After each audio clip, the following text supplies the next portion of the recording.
Here is the 2024 to 2025 Premier League table. We see Liverpool finishing top ahead of Arsenal. But above all, we see Newcastle settled near the top of the table and Aston Villa firmly positioned among the most competitive teams in the league. Meanwhile, Manchester United finished 15th and Tottenham 17th. Two clubs that are part of what is known as the Big Six, the six biggest powers in English football. What this table shows is that on the pitch, this Big Six no longer dominates England the way it once did. And this is not just an impression. As Unai Emery summed it up, today it is sometimes no longer a top six, but a top seven or even a top eight capable of fighting for European places. Clubs like Newcastle, Aston Villa, and Brighton are clearly disrupting a hierarchy that had been in place for more than a decade. But this sporting reality hides another truth. Because as soon as you look at the numbers, and especially the financial numbers, everything changes. The same clubs that struggle in the standings remain by far the most powerful economically, and they still dominate the system. So the real question is not whether the Big Six is dead. The real question is whether a club can truly break this dominance over the long term, or whether the system is so locked in that these six clubs are almost destined to dominate English football in the long run. To understand this, we need to go back to the beginning and see where this so-called Big Six really comes from, because it has not always existed. For a long time, people did not even talk about a Big Six, but rather a Big Four. In the 2000s, four clubs literally dominated England: Manchester United, Arsenal, Liverpool, and Chelsea. They won the titles. They secured the European spots. And above all, they almost systematically monopolized the top four. At the time, finishing in the top four meant qualifying for the Champions League and therefore earning far more money than the rest. The result: the more they won, the richer they became. And the richer they became, the more they won. A virtuous circle for them, but a closed one for everyone else. Then came the 2000s and 10s.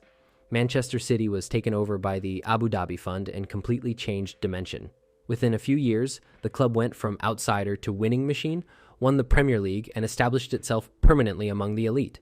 At the same time, Tottenham became a regular top six club, not champions, but consistent enough to install themselves among the country's most competitive sides, even reaching the Champions League final in 2019. That was when the expression changed. It was no longer a Big Four, it became a Big Six. And this was not just a media term, because if you look at the standings over the past 10 seasons, a very clear trend appears. These six clubs almost systematically occupy the top positions, and above all, they monopolized nearly all Champions League qualifications for years. But what is interesting is that this sporting dominance has started to crack since the 2000s and 20s. More and more often, clubs outside the Big Six break into the top four, and some historic members drop out of Champions League places entirely. If we look at Champions League qualifications over the past 3 seasons, the picture is clear. Arsenal and Manchester City qualified 3 times. Liverpool, twice, just like Newcastle. And even more surprisingly, Manchester United, Tottenham, and Chelsea qualified only once over that period, the same as Aston Villa. In other words, Newcastle has done as well as Liverpool and better than 3 historic members of the Big Six, something that would have been unthinkable 10 years ago. So yes, sporting hierarchy is no longer as locked in as before. But then a logical question arises. If the Big Six no longer fully dominates on the pitch, why does it still dominate the system so heavily?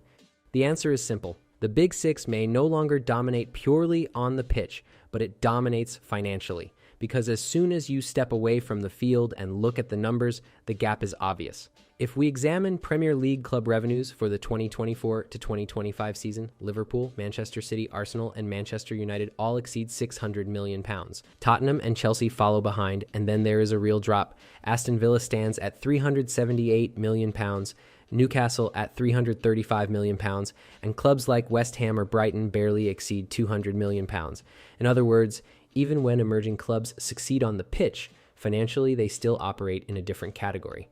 And that is only part of the gap, because revenue is one thing, but there is an even more revealing indicator: valuation. Valuation is simply a club's estimated market value, how much it would be worth if it were sold. And here, the gap becomes almost unreal. All Big Six clubs are valued at over £2.5 billion. Behind them, valuations drop sharply below £1 billion for the challengers. So even when Tottenham finishes far down the table, its value remains around 4 times higher than a club like Aston Villa, which has been more competitive on the pitch in certain seasons. Because money structures the long term. It allows clubs to invest, pay higher wages, attract better players, and absorb bad seasons without collapsing. The Big Six can have a bad year, sometimes even two, but financially it remains on a completely different level within English football. And that is precisely what makes the system so difficult to break. If these financial gaps are so massive, it is not by chance. The lever that creates these differences is commercial. That is where the Big Six builds a gap that is almost impossible to close. These clubs generate huge revenues through international sponsors, global audiences, and overseas summer tours. While an average club remains dependent on sporting results to earn money, they generate income even when they are not winning. Take a simple indicator: shirt sales. Big Six clubs sell several times more than the others. And it is not just about English fans, it is about fans all over the world. In Asia, in America, in Africa, in the Middle East, their market is not national, it is global. And that is the real difference. At this point, the Big Six is no longer just a group of successful clubs. They are global brands, while most other teams remain economically primarily national clubs. And that difference changes everything, especially when it comes to the transfer market. This economic imbalance has a direct consequence that is often underestimated, yet decisive: player attraction. When choosing a club, a top player does not look only at the current standings. He looks at the salary, of course, but also at global visibility, the personal sponsorship deals he can sign, the club's history, and above all, its international media exposure. And this is where the Big Six retains a massive advantage. A historic club can go through a poor sporting season without losing its pulling power. A Manchester United finishing 8th remains, for many players, more attractive than an outsider finishing 4th, simply because joining United means joining a global brand, a club that guarantees worldwide exposure, higher commercial income, and immediate status. The Big Six therefore attracts Europe's top players, while the others can only hope to attract good European players. Which means one simple thing: even the league's new rich clubs can no longer close that gap as easily as before. And this is where the modern lock of English football comes in: financial regulations. For a long time, an ultra-wealthy owner could transform a club almost overnight. We saw it with Abramovich's arrival at Chelsea in the early 2000s, or with Manchester City after the Abu Dhabi takeover in 2008. The investments were massive, rapid, and virtually unlimited. Money made it possible to buy the best players, accelerate sporting progress, and immediately change dimension. But today, that model no longer truly exists as it once did. With profitability and sustainability rules such as PSR, the Premier League's financial fair play, spending is now tied to revenue. A club can no longer simply inject hundreds of millions without justification. To spend more, it must first generate more. In other words, to grow quickly, you must already be rich, and that completely changes the dynamic. Clubs already established at the top, with massive revenues and a global commercial base, can continue to invest heavily while remaining within the rules. The others must progress much more slowly, taking fewer risks, because if they cross the line, they face severe sanctions, as seen with Everton or Nottingham Forest, who have had points deducted in recent years. In the end, these rules, designed to balance competition, also have a side effect. They stabilize the existing elite. They make it far more difficult for a club to buy its way into the top tier. And yet, despite this economic lock, some clubs still manage to crack the established order, not over a single match, not through a one-season surprise, but through structured, long-term projects that gradually threaten the balance at the top of English football. The most obvious case is Newcastle. Since the takeover, the club has followed a very different strategy from what many expected. Instead of signing only superstars, they targeted young, high-potential players capable of developing with the team. The result? Rapid sporting growth, 2 recent Champions League qualifications, and steady commercial expansion. But despite the wealth of their owners, financial regulations limit their ability to accelerate. They cannot freely inject money to close the gap with the elite. Their progress must remain gradual, structured, almost cautious. Another serious case is Aston Villa. Since Unai Emery's arrival, the club has changed dimension. His impact goes far beyond the pitch. He has structured the club sporting-wise, maximized the existing squad, increased player value, and made the team extremely competitive. Villa has become one of the most coherent sporting projects in England. The issue, once again, is not performance. It is revenue disparity. Even with strong results and European qualification, the club remains far behind the Big Six in commercial income, which limits its margin for error in the long term. Then there is Brighton, perhaps the most original model, a club built on data, smart recruitment, and player trading. Brighton consistently performs above its financial weight, competes with bigger clubs on the pitch, and remains stable season after season despite player sales.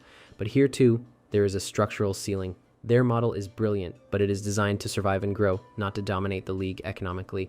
What these three examples show is that yes, new clubs can enter the elite sporting-wise. They can even compete with the biggest sides over a season or two, but establishing themselves there permanently is a different story, and that is precisely where the real battle lies.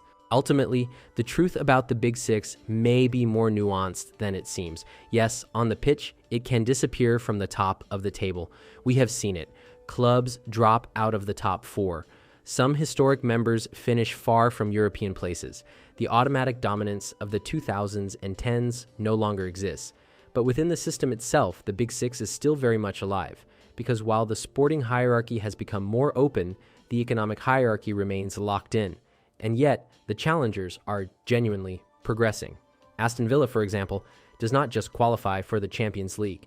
In 2025, the club reaches the quarterfinals. And above all, it is the team that troubled an ultra-dominant PSG the most that season.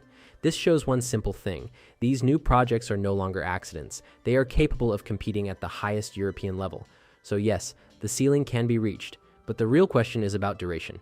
Can a club truly break the Big Six over several consecutive seasons? Or despite sporting cracks, will these six clubs always reclaim the top spots thanks to their economic power? Tell me what you think in the comments. And if you enjoyed the video, feel free to like it, boost it, and subscribe so you don't miss the next analyses. Thank you for watching, and see you soon. Bye.